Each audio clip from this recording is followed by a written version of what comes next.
We need not to end thought.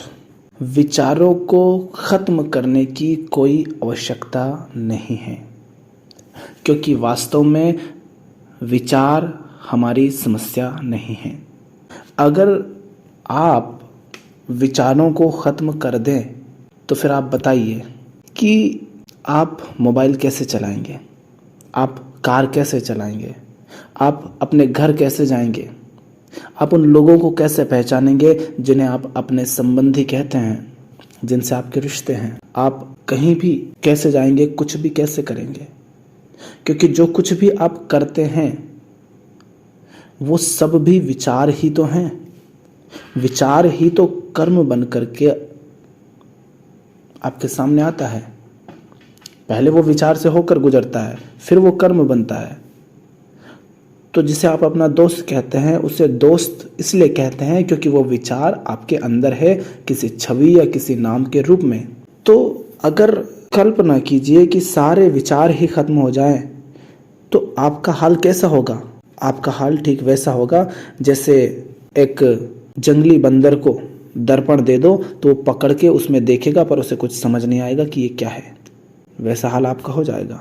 तो आवश्यकता विचारों को खत्म करने की नहीं है, आवश्यकता है विचार की इस पूरी प्रक्रिया को समझने की।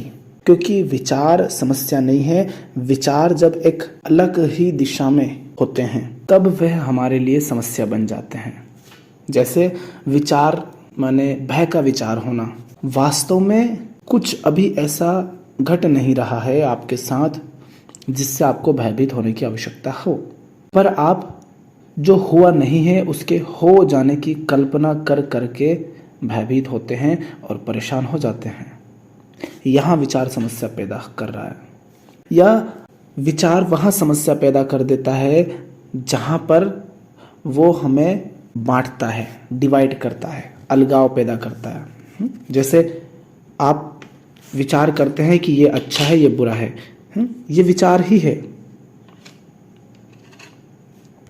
चीज़ों को अच्छे और बुरे में बांटना, चीज़ों को अपने और पराये में बांटना, नर और मादा के रूप में भेदभाव करके देखना, ये विचार ही है जो हमें जाति के रूप में बांटता है, दो अलग अलग देश के रूप में बांटता है।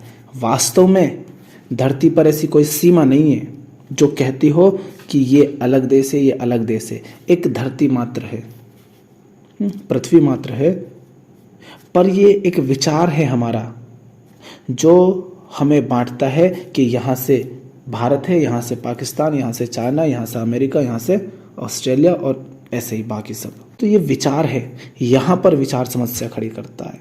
तो हमें विचार को खत्म करने की आवश्यकता नहीं है, हमें विचार को समझने की आवश्यकता है कि वह कौन से विचार हैं, वह कौन सी दिशा है जिधर विचार हमें परेशान करता है, जिधर विचार हमारे लिए खतरनाक हो जाता है, क्योंकि ये हमें बांटता है, काटता है, सीमित करता है, क्योंकि ये संघर्ष पैदा करता है। ताकि हम ये देख पाएं कि विचार मात्र है जिसको हम तथ्य समझ लेते हैं, जिसको हम सत्य भी समझ लेते हैं। तो मन को समझना है, मन की इस प्रक्रिया को समझना है कि ये किस प्रकार काम करती है। अगर विचार ही शांत हो जाए तो फिर नहीं तो हम अपने इस दैनिक जीवन में जिएंगे कैसे, सारे काम कैसे करेंगे जो हम करते हैं, क्योंकि वो सब भी तो विचार के माध्यम से ही संचालित होते हैं। आप अगर मोबाइल लैपटॉप में इस बात को सुन रहे हैं तो आप उसको बंद कैसे करेंगे अगर वो सारे विचार ही खत्म हो जाएं, जो विचार नाम या छवि के रूप में आपके अंदर हैं, जो स्मृति में सेव है, जिससे आप ये जानते हैं कि किस तरह इसको बंद करना है। आप बंद ही नहीं कर पाएंगे अगर विचार शांत हो जाएं सारे। तो विचार ऐसे सरल शब्दों में ऐसे कह सकते हैं, विचार एक वे होते हैं जिनके होने से हमें कोई समस्या नहीं होती है, अधिकांश वही होते हैं। लेकिन कुछ विचार ऐसे होते हैं जो समस्याएं खड़ी करते हैं हमारे जीवन में, तो उनको समझना ना कि उनको ख़त्म करना है।